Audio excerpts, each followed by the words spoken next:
Hello everyone, my name is Neha. Welcome to my YouTube channel Labor Omnia Vincit, which means work conquers all. In today's video, we are going to learn vocabulary from 25th to 30th May 2020 with root words, phrasal verbs, and idioms and phrases. Friends, if you are new to my channel, so please subscribe it first for new updates. Why it is necessary to learn vocabulary? If you are an aspirant of banking examinations, you better know 70% of English language section of bank exams is consists of vocabulary in the form of synonyms, antonyms, of reading comprehensions, in fillers, close test, or in the form of misspelled errors or inappropriate forms. So the vocabularies from 25th to 30th May are, friends, at the end of the video there will be a question for you. Comment your answer in the comment section and watch the video till the end. आप please इस video को and तक देखिए जिससे आपको question का answer दे पाएँ आप. So the first word is procurement. Procurement एक नाउन है जिसका मतलब है खरीद. द एक्शन ऑफ ऑब्टेनिंग और प्रोक्योरिंग समथिंग. इसके सिनोनिम्स हो गए acquisition, purchase, acquirement, obtaining, acquiring, procureness, procurance, attainment, gaining, gain. Next word is language. Language over का मतलब मंद या स्थिल, शिथिल, कोई चीज़ रुकी हुई. Being force to remain in an unpleasant place और सिचुएशन. किसी स्थिति में रुक के रहने के लिए उसे किसी को कंपेल करना कि आपको इसी कंडीशन में ही रहना है कुछ टाइम के लिए, या टेम्परेरी या परमानेंट. तो लैंग्वेज के और जो सिनोनिम्स हैं वो हैं long for, yearn for, pine for, mourn for, eat your heart out your over, brood, worrying about, fret about. Next word is sully. Sully एक वर्ब है जिसका मतलब होता है मैला, मैला कर देना, किसी के इमेज को ख़राब करना. डैमेज द प्योरिटी और इंटीग्रिटी ऑफ, या फिर मेक डर्टी. शूली के सिनोनिम्स हो गए besmirch, tarnish, stain, taint, defile, smear, soil, blacken, dirty और corrupt. Fourth word is palliative. Palliative एक एडजेक्टिव है जिसका मतलब शांति देना. Relieving pain without dealing with the cause of condition. किसी जो जड़ के से उसका इलाज करने के बजाय बस थोड़ी देर के लिए उसे शांति दे देना किसी भी तकलीफ में. सो पेलिएटिव के और सिनोनिम्स हो गए lenitive, alleviative, endocrine, mitigatory, soothing, mitigative, demulcent, analgesic और sedative. Next word is morbidity. Morbidity एक नाउन है जिसका मतलब रोगों की संख्या, यानी एक पॉपुलेशन में कितने से ज़्यादा लोग कितने तरह की बीमारियों से ग्रस्त हैं उसकी गणना करना, उसकी काउंटिंग करना. The condition of being disease. The rate of diseases in a population. किसी पॉपुलेशन में अलग अलग तरह की बीमारी की जो कैलकुलेशन है, जो मेजरमेंट है, उसे कहेंगे मॉर्बिडिटी. मॉर्बिडिटी के और सिनोनिम्स हो गए morbidness, unwholesomeness, illness, disease, malaise, doldrums, foreboding, sorrow, pessimism, bitterness. Next word is enunciate. Enunciate इज a verb जिसका मतलब है प्रतिपादन करना, यानी किसी काम चीज़ को अच्छे से एक्सप्रेस करना. जैसे मैं इस वर्ड की मीनिंग्स को अच्छे से बता रही हूँ, उसके सिनोनिम्स बता रही हूँ, तो उसे बोलेंगे प्रतिपादन करना. से और प्रोनाउंस क्लियरली एक्सप्रेस.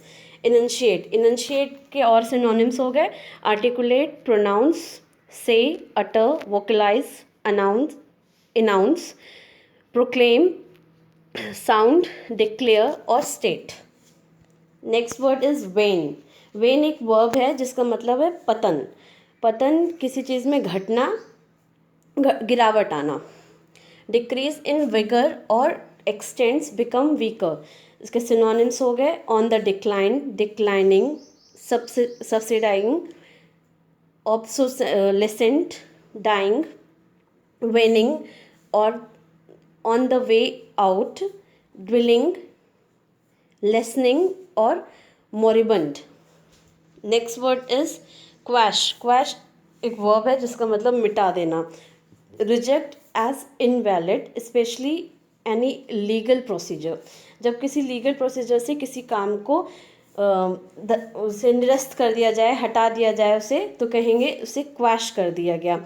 और इसके सिनोनिम्स हैं suppress, repress, crush, quell, annul, void, subdue, invalidate, nullify, put down. Next word is deem. Deem एक वर्ब है जिसका मतलब है विचार करना। रिगार्डेड और consider in a specific way. तो इसके सिनोनिम्स हो गए कंसिडर, होल्ड, थिंक, सपोज, जज, believe, Recon, estimate, feel, regard. Next word is horrendous. Horrendous एक एडजेक्टिव है जिसका मतलब खराब या हॉरिबल, ड्रेडफुल। इसके सिनोनिम्स हो गए dreadful, awful, terrible, horrible, frightful, appalling, fearful, dire, horrific और horrified. Next word is quagmire. Quagmire noun है जिसका मतलब हो गया दलदल या किसी ऐसी सिचुएशन में आना जहाँ से बाहर निकलने का हमें कोई रास्ता ना समझ में आए। An awkward and complex situation. Quagmire इसके सिनोनिम्स हो गए morass, mire, predicament, swamp, dilemma, marsh, bog, quandary, sloth, fen. Next word is tinkering. Tinkering एक वर्ब है जिसका मतलब फेरबदल करना, to make change to something, किसी चीज़ में कोई बदलाव लाना। टिंकरिंग के सिनोनिम्स हो गए fix, putter, muck about, monkey, mending, repair, alternation, mess, dabble और tampering. Next word is insurmountable. Insurmountable एक एडजेक्टिव है जिसका मतलब दुर्लभ, टू ग्रेट टू अचीव, कोई ऐसा काम जो बहुत ही मुश्किल हो करने के लिए। तो इसके सिनोनिम्स हो गए इनसुपरेबल, अनकॉन्करेबल, ओवरवेलमिंग, इनविंसिएबल, इम्पैसिबल, इंडोमिटेबल, होपलेस और impossible. Next word is nascent. Nascent का मतलब नवजात या बिगनर। जैसे कि मैं अभी यूट्यूब पे क्या हूँ, एक नेसेंट हूँ, मुझे अभी शुरुआत करनी है, अभी 1000 सब्सक्राइबर्स को ऐड करना है, तो इसलिए मैं एक नेसेंट हूँ यूट्यूब के लिए। इंसिपिएंट। इंसिपिएंट इसके सिनोनिम्स हैं emergent, embryonic, budding, inchoate, developing, emerging, inceptive, burgeoning and infant। Next word is consensus. Consensus एक नाउन है जिसका मतलब आम सहमति या जनरल कंसेंट, यानी सबकी सहमति से जब कोई काम हो उसे कहेंगे कंसेंसस। इसके सिनोनिम्स हो गए unanimity, accord, agreement, concurrence, harmony, consent, unity, concord, assent और unison. Next word is throttle. Throttle एक वर्ब है जिसका मतलब गला घोटना। गला घोटना या किसी को ऐसी सिचुएशन में लाना जिससे घुटन हो। अटैक और किल समवन बाय चोकिंग और स्ट्रैंगलिंग देम। इसके सिनोनिम्स हो गए choke, throttle valve, accelerator, pedal, damper और strangle. Next word is ubiquitous. Ubiquitous adjective है जिसका मतलब प्रेजेंट एवरीवेयर और फाउंड एवरीवेयर यानी कि सर्वव्यापी, कोई ऐसी चीज़ जो हर जगह मिले। इसके जो सिनोन इसका एग्जाम्पल हमने पढ़ा था वो है smartphones today does everything to ease our lives and hence they are becoming increasingly ubiquitous, यानी कि स्मार्टफोन आजकल हर जगह हर किसी के पास पाए जाते हैं, इसलिए वो यूबिक्विटस हो गए, they exist everywhere. Next word is tumbling. Tumbling मतलब गिरावट आना, हैविंग फॉलन और कोलैप्स। तो नेक्स्ट इसके सिनोनिम्स हैं unsophisticated, foolish, unsuspecting, wide-eyed, silly, believing, biting और credulous। Next word is fillip. Fillip का मतलब प्रोत्साहन देना, stimulus, booster to an activity. Next इसके सिनोनिम्स हो गए insensitive, stimulus, impetus, spur, push, inducement, boost, goad, stimulant और impulse. Next word is malice. Malice का मतलब एक द्वेष की condition, desire to harm someone, किसी को नुकसान पहुंचाने की जो अंदर में एक इच्छा आए उसे कहेंगे मैलिश। इसके सिनोनिम्स हो गए malevolence, spite, maliciousness, spitefulness, venom, ill will, malignity, hatred, enmity, animosity. जो रूट वर्ड्स हम आज पढ़ेंगे वो हैं आई एल, इल और इन से जो मिलकर वर्ड्स बनेंगे, आइसो से मिलकर जो वर्ड्स बनेंगे, F U N C T, function से जो वर्ड्स बनेंगे, इमैग और हेट्रो। तो the first root word is il और इन, जिसका मतलब निकलता है इन और इनटू, यानी कि वो किसी काम से रिलेटेड होंगे। इल और in, first word is illuminate. Illuminate का मतलब टू गिव लाइट टू, किसी चीज़ पर प्रकाश डालना, रोशनी डालने को कहेंगे illuminate. Innovation, innovation a new idea, method और डिवाइस, कोई नई आविष्कार को कहेंगे innovation. Inspection, the act of examining और रिसीविंग। वर्ड्स इल और इन रूट वर्ड से जो नए वर्ड्स बने वो हैं इल्यूमिनेट, इनोवेशन और inspection. Next root word is iso. Iso का मतलब होता है इक्वल। तो जो पहला वर्ड हम पढ़ेंगे isobar. Isobar a line on a map connecting points of equal barometric pressure.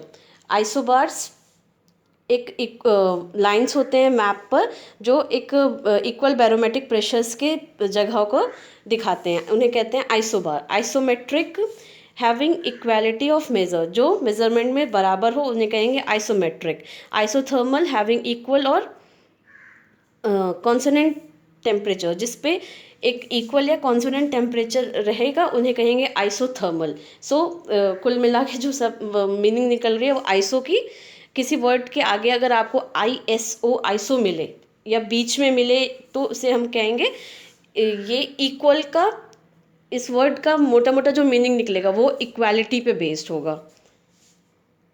फंक्ट, F U N C T, इसका मतलब जो परफॉर्म या वर्क करना।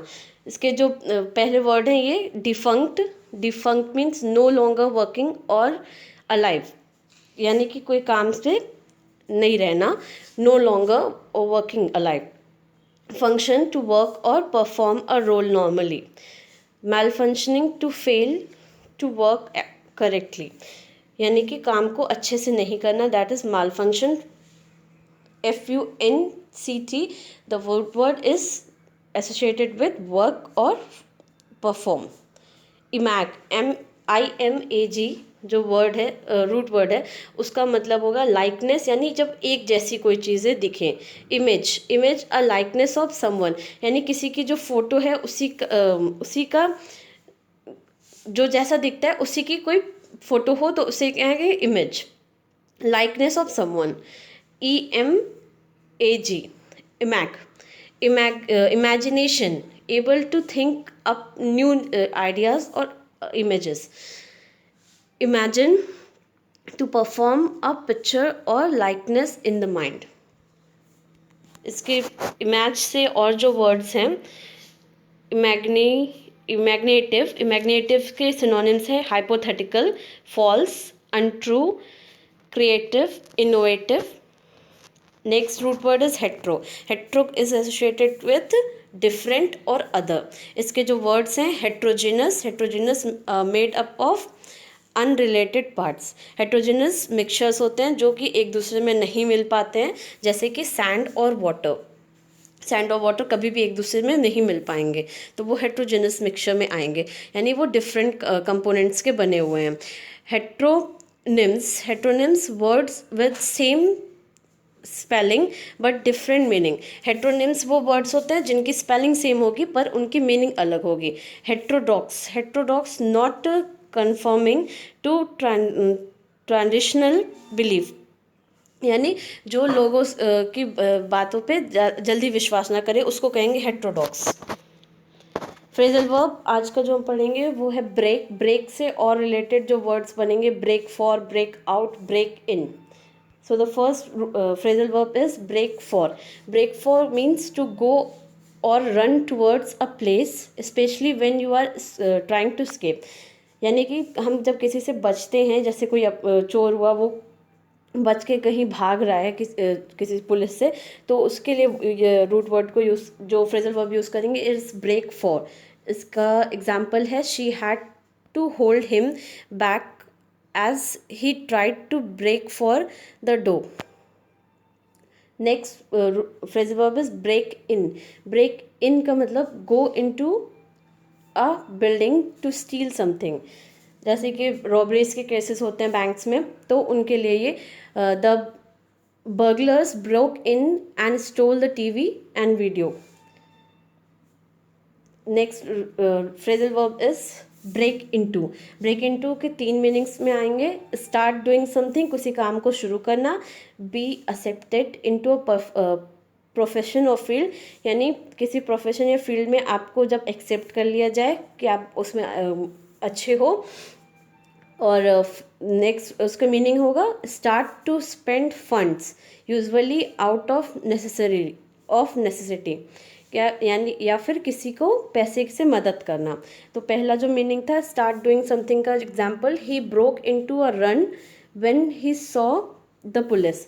ब्रोक इनटू का मतलब वो उसने तुरंत ही दौड़ना शुरू कर दिया. नेक्स्ट मीनिंग था be accepted into a profession और field. She has trying to break into acting, यानी किसी फील्ड में अपने आप को मतलब शुरू करना किसी काम को. Start to spend funds usually out of necessary. इसका example, I had to break into my savings to pay off the bills. Next phrasal verb is break off. Break off का मतलब break a piece from something, किसी चीज़ से एक टुकड़े को तोड़ लेना, ब्रेक ऑफ. इसका example, she broke off a square of chocolate and gave it to her dog, यानी चॉकलेट का एक छोटा सा टुकड़ा तोड़कर किसी को दिया, तो वो क्या, ब्रेक ऑफ. और इसके एक और मीनिंग है ब्रेक ऑफ का, यानी कि and a relationship.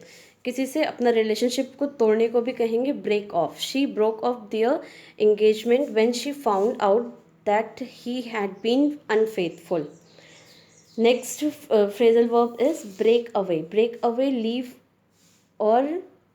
Leave an organization usually to form a new one.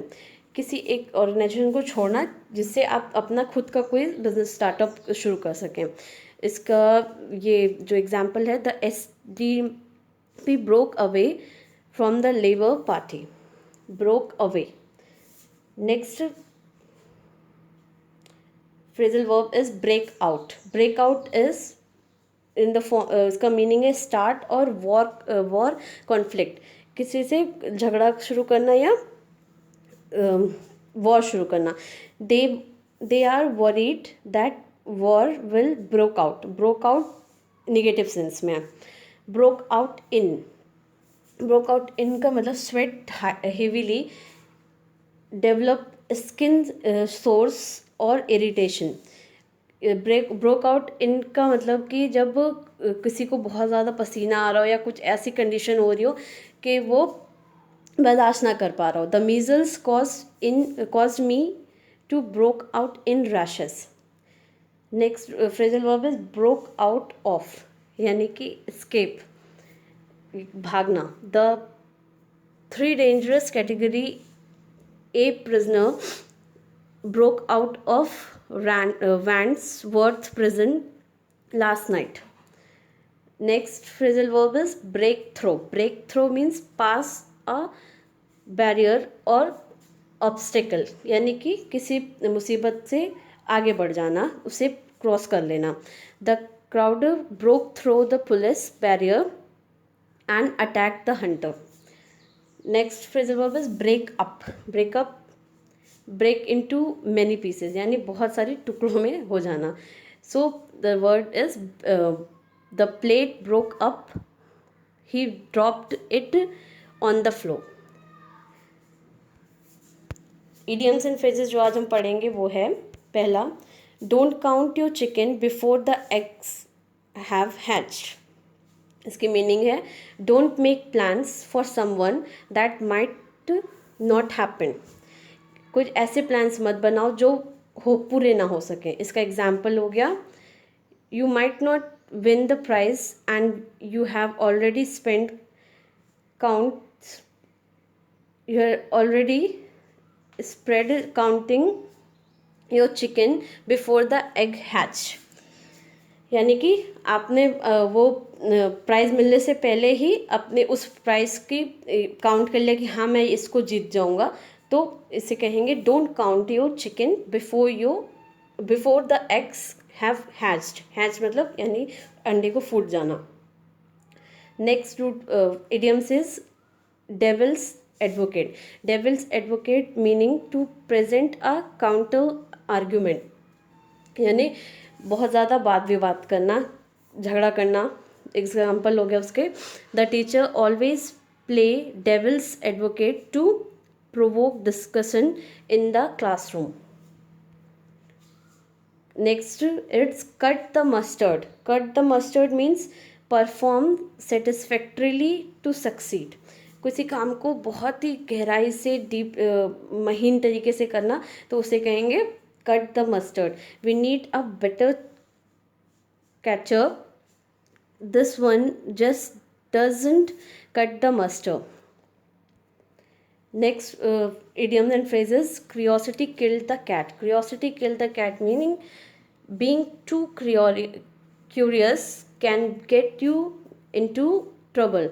यानी किसी चीज़ के बारे में बहुत ज़्यादा उत्साहित होना, जानना कभी कभी हमें ट्रबल में भी डाल सकता है, मुसीबत में भी डाल सकता है। इसके example, don't ask about his divorce, curiosity killed the cat. Next idiom is cry over spilled milk. Meaning इसका to be unhappy about something that can not be done. किसी ऐसे काम के लिए रोना जो हो भी नहीं सकता। So it means crying over the spilled milk. इसका एग्जाम्पल हो गया, it can't be can't he helped doesn't cry over the spilled milk. यानी कोई काम जिस पर रुका हुआ है उस पर मत रो, cry over the spilled milk. So the question of the day is what is the meaning of tumbling. आपको इसका आंसर कमेंट सेक्शन में देना है। फ्रेंड्स, जैसे मैंने कहा कि अगर आप